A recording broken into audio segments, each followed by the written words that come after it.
नमस्कार। आपका हमारे चैनल नरसिंह देवता में बहुत बहुत स्वागत है। आशा है कि आप सभी ठीक होंगे। आज मैं आपको भागवत कथा की वीडियो दिखाने जा रहा हूँ। धन्यवाद।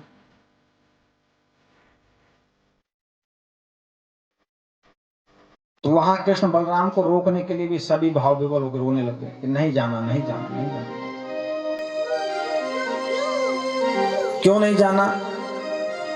अगर आप चले जाएंगे तो हम किसके सहारे रहेंगे?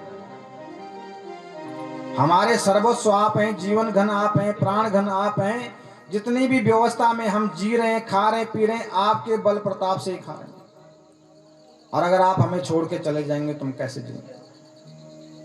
भगवान ने सब गोपियों को, गोकुल वासियों को आश्वासन दिया कि आप चिंता मत करें, 2 4 5 दिन की बात है, 10 12 15 दिन में बोले मैं वापस आ जाऊंगा। वहाँ थोड़ा सा एक मेला लगा हुआ है, अखाड़ा मल्ल युद्ध का आयोजन है, उसमें भाग लेने जा रहे हैं, देखते हैं वहाँ की व्यवस्था। तो उसके बाद जब वहाँ से चल दिए रथ में बैठ करके, सब रोए, गोपियाँ इत्यादि, नंद यशोदा इत्यादि। भगवान ने सबको आश्वासन दिया, रास्ते में चल रहे हैं। जहां तक रथ दिखाई दे रहा है वहां तक गोकुलवासी खड़े हैं। पहले आपने देखा होगा ना, कोई गांव में आता था, छोड़ने जाते थे लोग। अच्छा, जहां तक उसकी बस होती थी या जहां तक से पैदल उसे जाना, अकेले जाना है, वहां तक खड़े रहते जब तक दिखता रहता था। अब उस वाली धार पे चला गया, अब उस वाले गांव में चला गया, ऐसा देखते रहते थे पहले जब सड़कें नहीं थी। गोकुलवासी भगवान के रथ को ऐसे देख रहे हैं, जब तक दिखाई दे रहा है, झंडा भी ऊपर लगा हुआ दिखाई दे रहा है, तब तक खड़े हैं, रो रहे हैं। लेकिन भगवान का रथ तो चल ही जा रहा है। गोकुल से मथुरा आने के बीच में यमुना जी पड़ती हैं। यमुना किनारे जब अक्रूर जी रथ लेकर पहुंचे तो उन्होंने कहा कि भैया थोड़ा मैं स्नान कर लूं। बोले धूल धक्कड़ बहुत हो गई है। और दोनों भाइयों को रथ में बिठा करके नदी में, यमुना जी में स्नान करने के लिए अक्रूर जी उतरे। अब अक्रूर जी जब उतरे तो बड़ा आश्चर्य हुआ। वहां की आश्चर्य क्या हुआ कि जैसी छवि वो रथ में बिठा के गए थे, वैसे ही रथ, पूरी छवि कृष्ण बलराम की जल के अंदर दिखाई दी। अच्छा, उनको लगा कि मैं कोई स्वप्न तो नहीं देख रहा हूं।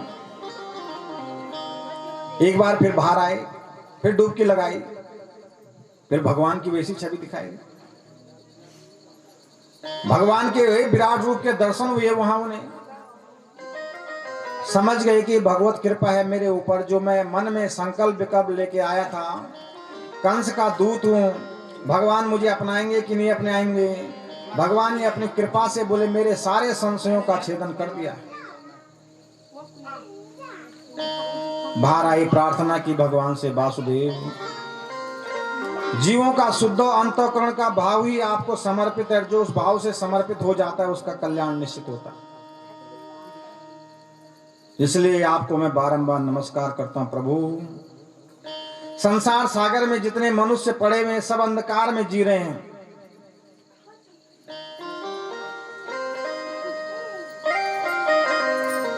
और उस अंधकार को नाश करने का एकमात्र उपाय है कि आपकी भक्ति करें। बोले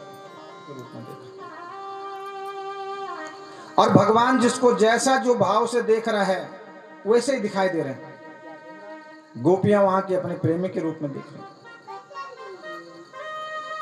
ये तो भगवान की लीला है।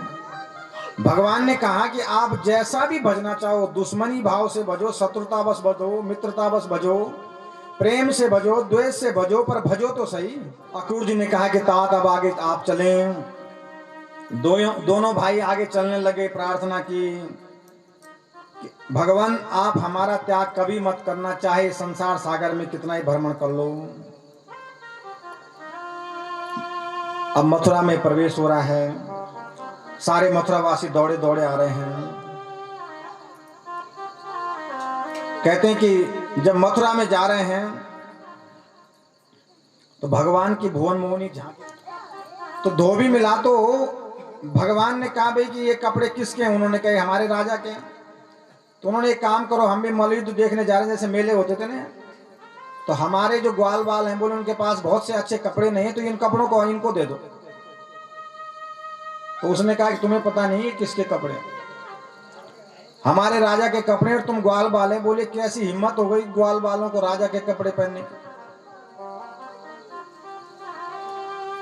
तो भगवान ने कहते हैं कि उस एक मुष्टि का प्रहार किया, उस धोबी का भी अंत किया, कपड़े सारे ले लिए, आगे रास्ते में दर्जी मिला, दर्जी से उन कपड़ों की सही से फिटिंग करवाई और ग्वाल बैलों को पहना दी।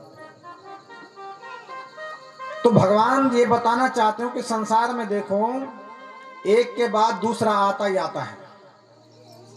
कुब्जा का जीवन सार्थक हो गया, भगवान की अनन्य भक्त हो गई और उन्होंने अपने दोनों कहते हैं कि भगवान के चरणों में अपना मस्तक झुका दिया, बोली नाथ मेरा आपने चित्त मत डाला, इसलिए मुझे आप ग्रहण कीजिए, आप मेरे घर चले। भगवान ने कहा कि चिंता मत करो, मैं कंस को मारने के बाद आपके घर आऊंगा। प्रेम पूर्वक उसको विदा किया, अब आगे की ओर बढ़ रहे भगवान। मल्ल युद्ध में पहुंचना है, वहां कुबलिया पीठ है, मूषण है, चारुण है, तोरण है, सब।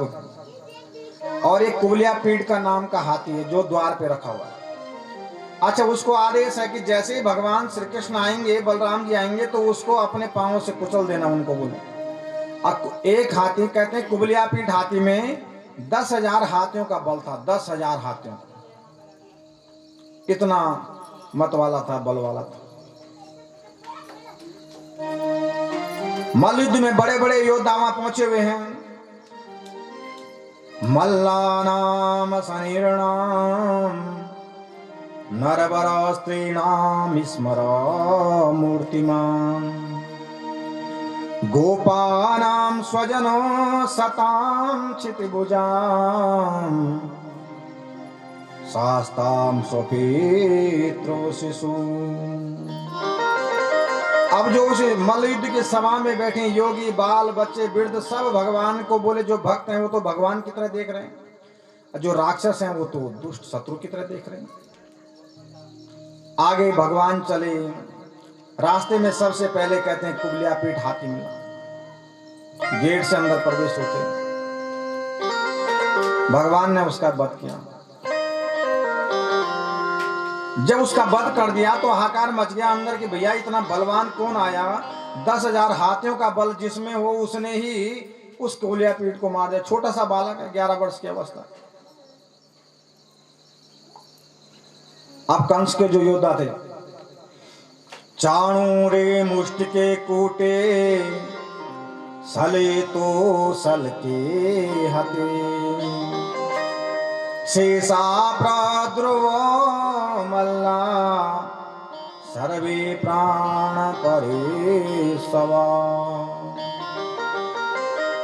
भगवान ने इस प्रकार से कंस के कहते हैं कि सारे जो योद्धा थे, चाण मुष्टि शूल सल इत्यादि सबका मार दिया। और जब अंदर मल्ल युद्ध में वहां अखाड़े में भगवान का प्रवेश हो गया, उनको मारते मारते अब कंस को लगता है, देखो जब होता है ना कोई किसी 2-4 पहरेदार होते हैं चेले चपाटे, अच्छा उन्हीं को पीट दो तो जो मेन आदमी होता है वो घबरा जाता है, भाई क्या होगा मेरा। अब कंस के साथ वही हो गया। उसने सोचा कि पहले तो वो कृष्ण जो है गेट से अंदर ही नहीं आ पाएगा, बोले दरवाजे पे क्यों, कुबलिया पीठ नाम का हाथी है, 10,000 हाथियों का बल है, उसको मार दिया। फिर जो मूषण है, चारुण है, मुष्टिक है इत्यादि है, इनको मार दिया। तो अब कंस घबरा गया कि क्या होगा मेरा। और जब उस मल्ल युद्ध में गया तो कंस घबरा कर कहने लगा कि जितने लोग थे दरवाजा बंद करो, बंद करो, इनको बाहर नहीं जाने देंगे। अच्छा, उसे ये पता नहीं कि उसी को मारने के लिए आए हुए, बाहर क्यों जाएंगे। लेकिन मनुष्य का स्वभाव है ना कि वो अंतिम समय तक अपनी बातों को रखना चाहता है, कहना चाहता है कि नहीं तो हम तो करेंगे करेंगे, चाहे कुछ भी करवा लो। भगवान उस अखाड़े में पहुंच गए, उसके योद्धाओं को मारा। कंस घबराकर तुरंत कहते हैं कि अपनी ढाल तलवार को हाथ में निकाल करके लड़ने के लिए जैसे उद्यत हुआ, वैसे भगवान ने छलांग लगाई और जिस सिंहासन में बैठा था सबसे पहले उसके मुकुट को नीचे फेंक दिया।